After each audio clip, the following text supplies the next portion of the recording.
Olá, caríssimas e caríssimas, vídeo sexto, o Espírito na Igreja. O advento do Espírito, o que ocorreu no Pentecostes? Bom, o Salvador existia antes da sua encarnação e continuou a existir depois da sua ascensão, mas durante o período intermediário exerceu o que poderíamos chamar sua missão temporal ou dispensacional. E para cumpri-la, veio ao mundo e, havendo efetuado, voltou para o Pai. Da mesma maneira, o Espírito veio ao mundo em um tempo determinado para a sua missão definida, e partirá quando essa missão tiver sido cumprida. Ele veio ao mundo não somente com um propósito determinado, mas também por um tempo determinado. Nas Escrituras, encontramos 3 dispensações gerais correspondendo às 3 pessoas da divindade. O Antigo Testamento é a dispensação do Pai. O ministério terrestre de Cristo é a dispensação do Filho. E a época entre a ascensão de Cristo e a sua segunda vinda é a dispensação do Espírito. O ministério do Espírito continuará até que Jesus venha. Depois virá outro ministério dispensacional. O nome característico do Espírito durante essa dispensação é o Espírito de Cristo. Toda a Trindade coopera na plena manifestação de Deus durante essas dispensações. Cada um exerce um ministério terreno. O Pai desceu no Sinai. O Filho desceu na encarnação. O Espírito desceu no dia de Pentecostes. O Pai recomendou ao Filho, Mateus 3,17. O Filho recomendou o Espírito, Apocalipse 2,11. O Espírito testifica do Filho, João 15,26. Como Deus, o Filho cumpre para com os homens a obra de Deus o Pai. Assim, o Espírito Santo cumpre para com os homens a obra de Deus o Filho. John Owen, teólogo do século XVII, demonstra como, através das dispensações, há certas provas de ortodoxia relacionadas com cada uma das 3 pessoas. Antes do advento de Cristo, a grande prova era a unidade de Deus, o Criador e governante de tudo. Depois da vinda de Cristo, a grande questão era se a igreja, ortodoxa quanto ao primeiro ponto, receberia agora o Filho Divino encarnado, sacrificado, ressuscitado e glorificado, segundo a promessa. E quando a operação deste teste quanto à divindade de Cristo havia reunido a igreja de crentes cristãos, o Espírito Santo tornou-se proeminente como a pedra de toque da verdadeira fé. O pecado de desprezar sua pessoa e de rejeitar sua obra na atualidade é da mesma natureza da idolatria da antiguidade e da rejeição da pessoa do Filho por parte dos judeus. Assim, como o eterno Filho encarnou-se em corpo humano no seu nascimento, assim também o Espírito Eterno se encarnou na igreja, que é o seu corpo. Isto ocorreu no dia de Pentecostes. O nascimento do Espírito. Abre e fecha aspas. O que foi a manjedoura para Cristo encarnado, assim foi o cenáculo para o Espírito. Notemos o que ocorreu neste memorável dia. O nascimento da igreja. E cumprindo-se o dia de Pentecostes. Pentecostes era uma festa do Antigo Testamento que se comemorava 50 dias depois da Páscoa. Razão porque era chamado Pentecostes, que significa 50. Levítico 23, do 15 ao 21. Notemos sua posição no cenário ou calendário das festas.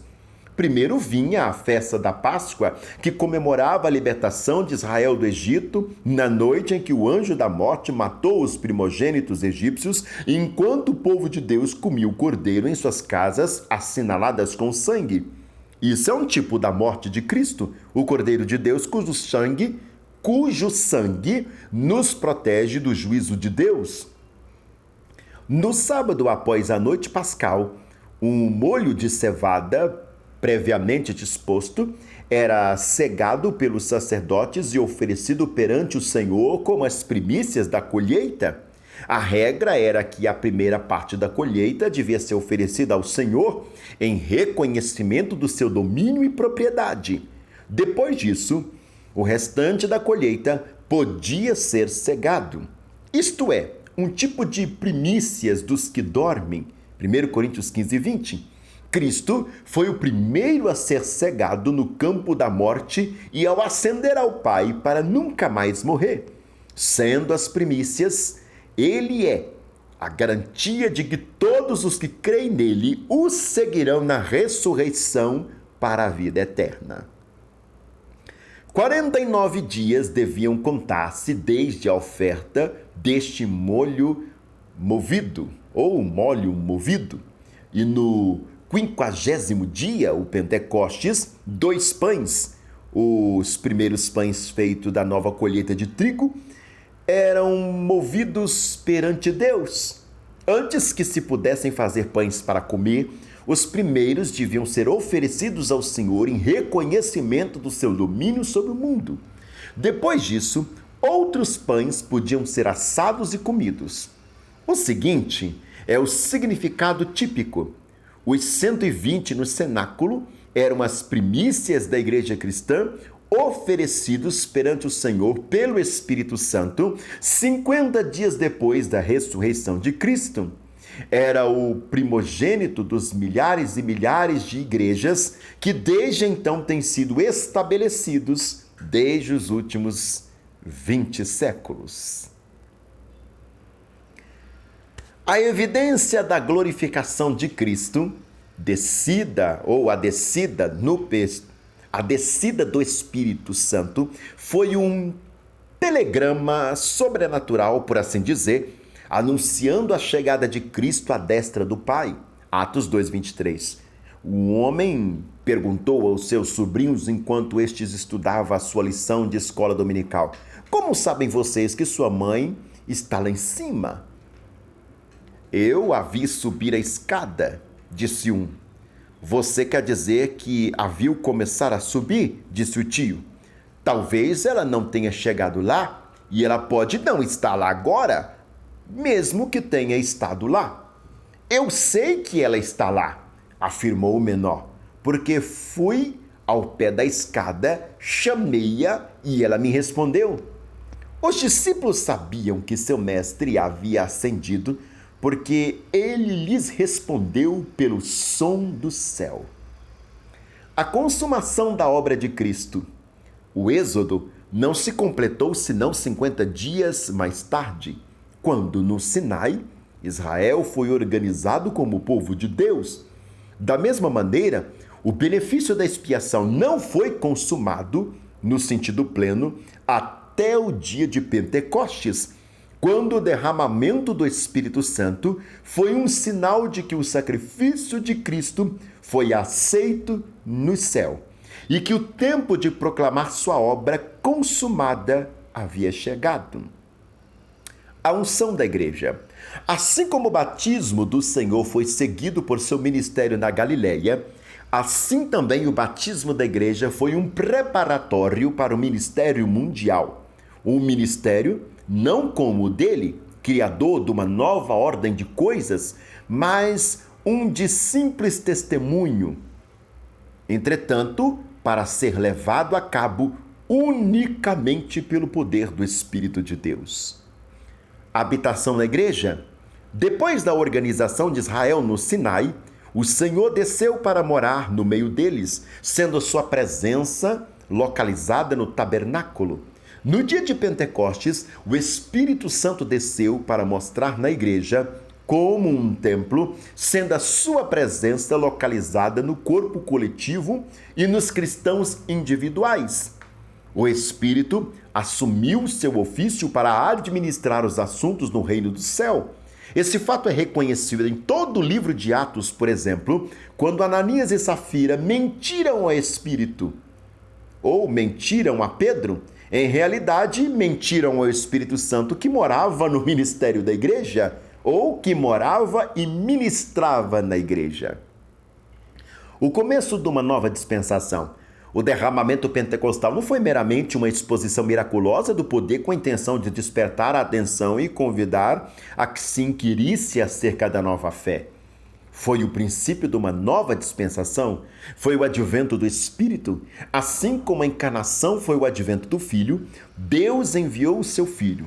E quando a missão do Filho havia sido cumprida, ele enviou o Espírito do seu Filho para continuar as obras sobre novas condições. O ministério do Espírito Santo, vamos falar um pouco disso.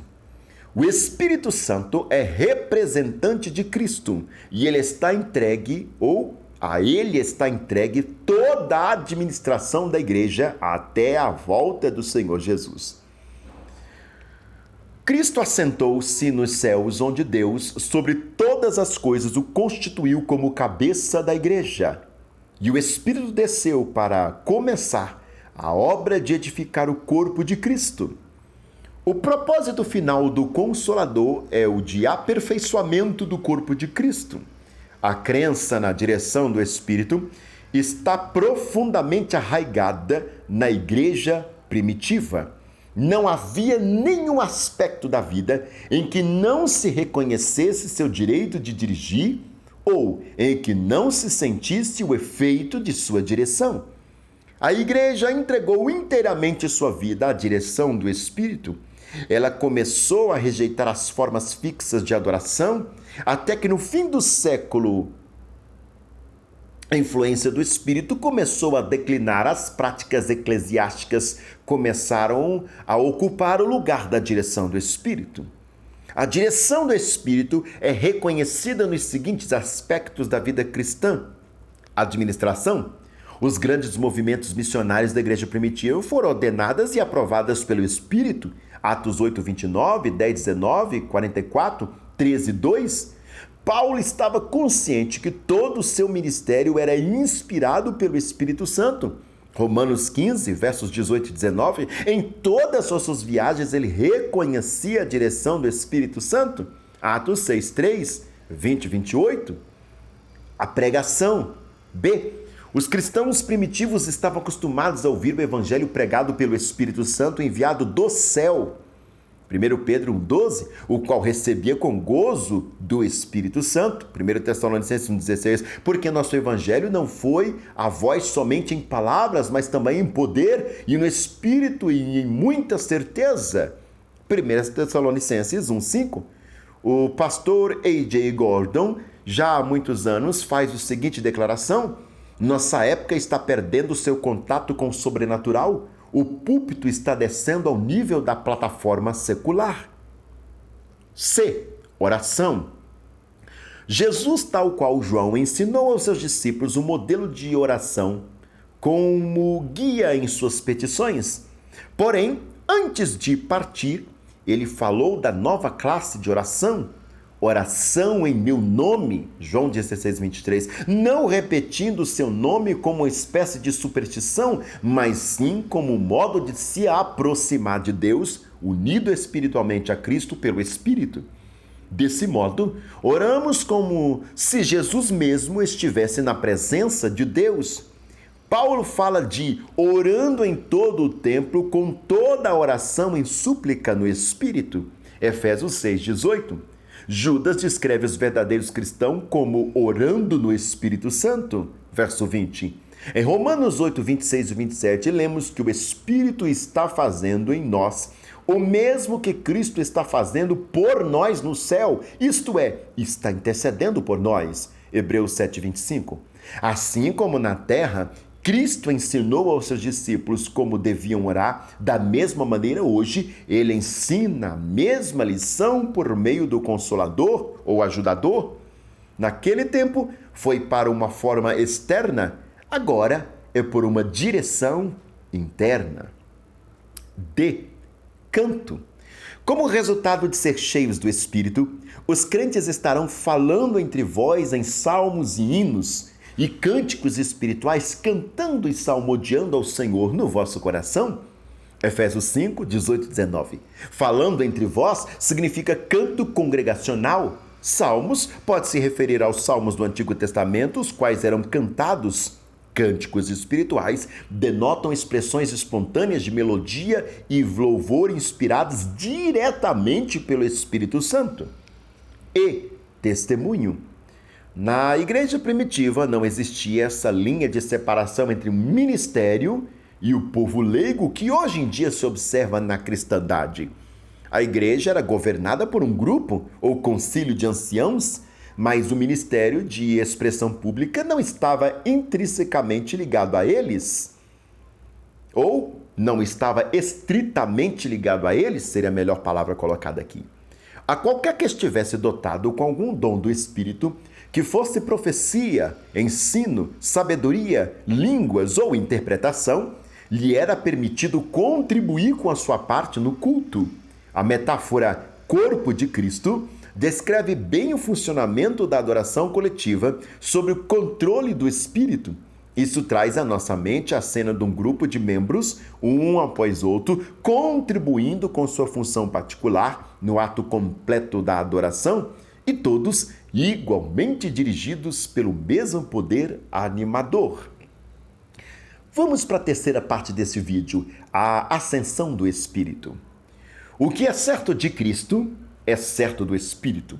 Depois de concluir sua missão dispensacional, ele voltará ao céu num corpo que ele criou para si mesmo, esse novo homem. Efésios 2,15.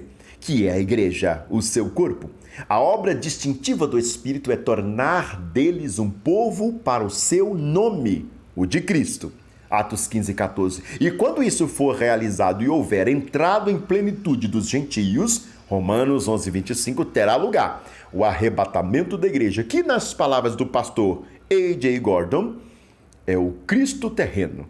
1 Coríntios 12:27, levando-se para encontrar com Cristo celestial. Assim como Cristo finalmente entregará o seu reino ao Pai, assim também o Espírito Santo entregará sua administração ao Filho. Alguns têm chegado à conclusão de que o Espírito já não estará no mundo depois que a igreja for levada. Isso não pode ser porque o Espírito Santo, como deidade, é onipresente. O que sucederá é a conclusão de sua missão dispensacional do Espírito como o Espírito de Cristo, depois do qual ainda permanecerá no mundo com outra e diferente relação. Bom, vocês viram que o tempo todo eu fiquei com este livro na minha mão? Eu, particularmente, enquanto estudante e professor de teologia, uma coisa é concomitante à outra, eu não consigo separar, tenho como a maior pérola o livro Conhecendo as Doutrinas da Bíblia, de Mayan Pearman, publicado pela editora Vida. Para mim, é o melhor livro de teologia sistemática disponível em língua portuguesa.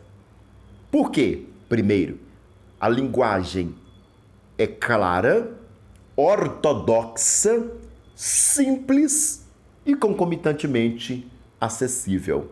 Qualquer pessoa pode entender, estudar teologia a partir de Mayan Pearman.